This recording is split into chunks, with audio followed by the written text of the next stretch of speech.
ছোট থেকে একটার পর একটা কষ্টের মধ্য দিয়েই বড় হয়েছি।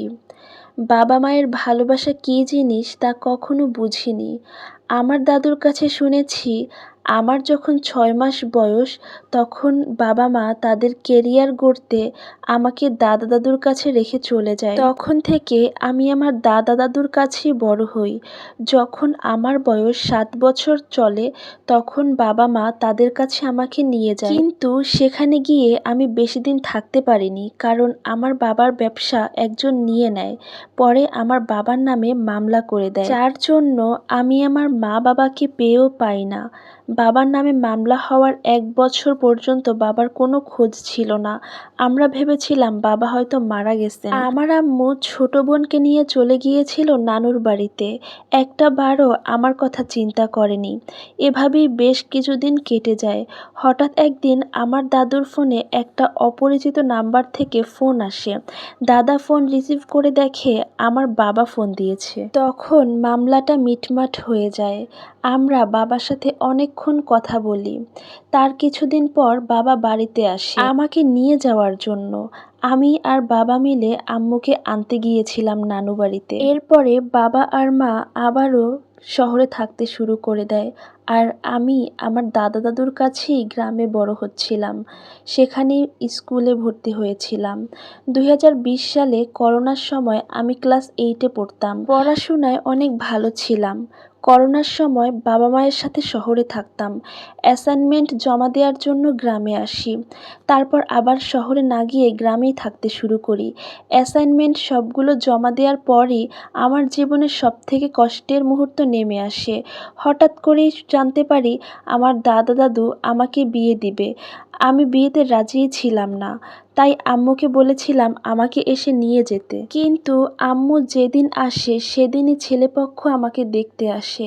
ছেলে নৌবাহিনীতে জব করে, আমাকে দেখে অনেক পছন্দ করে।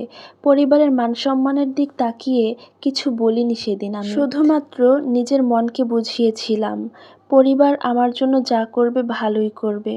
ছেলে ৩ দিনের ছুটিতে এসে কাবিন করে রেখে চলে যায়। তারপর আর কোনোদিন আসেনি।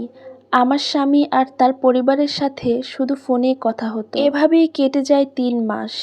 এরপর হঠাৎ একদিন আমার স্বামী আমার সাথে কথা বলে না, ফোন করলে ফোন ধরে না, মেসেজ করলে রিপ্লাই করে না। আমি ভেবেছিলাম সে হয়তো কোনো কাজে ব্যস্ত, তাই আমাকে সময় দিতে পারে না।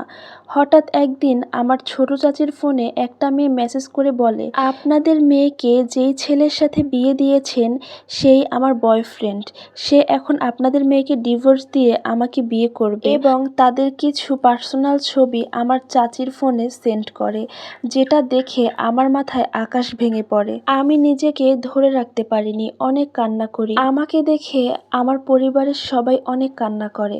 এরপর আমার দাদার এক বন্ধুকে সব কথা খুলে বললে সে তার পরিচিত একজন নৌবাহিনীর গোয়েন্দা পদে জব করত, তাকে দিয়ে খোঁজ খবর নিয়ে জানা যায় যে আমার স্বামীর চরিত্র অনেক খারাপ, যা মুখে আনাও পাপ। আমার স্বামীর জন্য নাকি অনেক মেয়ে প্রেগনেন্টও হয়েছে।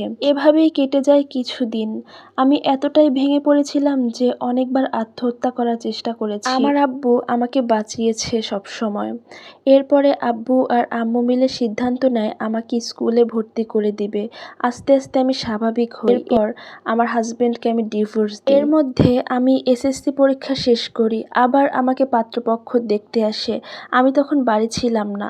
আমার ছবি দেখে তারা অনেক পছন্দ করে। আমার দাদা ওই ছেলেকে সব কথা খুলে বলে। ছেলেটি কিছু না ভেবে আমার সাথে বিয়ে করতে রাজি হয়ে যায়। এভাবেই চলে কিছুদিন, তারপর আমার বিয়ে হয়ে যায়। আলহামদুলিল্লাহ, আমি এখন অনেক সুখী। একটা চরম সত্য কথা কি জানেন, দুঃখের পরেই সুখ আসে। সো ভিউয়ার্স, এই স্টোরিটা এক আপুর লাইফ থেকে নেওয়া। ভালো থাকবেন সবাই। আসসালামু আলাইকুম।